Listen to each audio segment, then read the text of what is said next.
देखो मेरे दोस्तों, मैं थाना सांदा मौजूद हूँ लाहौर में। जो यहाँ पर हवालात के हालात हैं मैं आपको दिखा नहीं सकता। एक बार जरा नीचे वाला एरिया दिखा दें।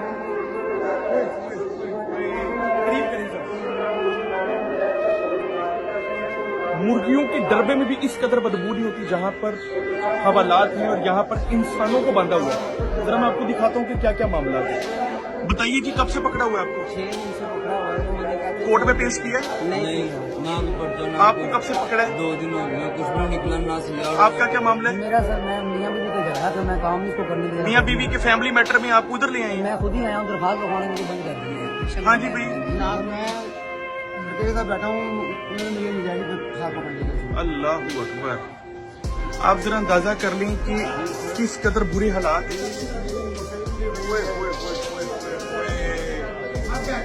आईजी पंजाब साहब, जरा हालात चेक करें कि आप सिर्फ थानों को बाहर से रेनोवेट ना करें। आप जरा ये जहां पर आप बंदों को पकड़ के रखते हैं इन चीजों को भी जरा दुरुस्त करें, मेहरबानी आपकी।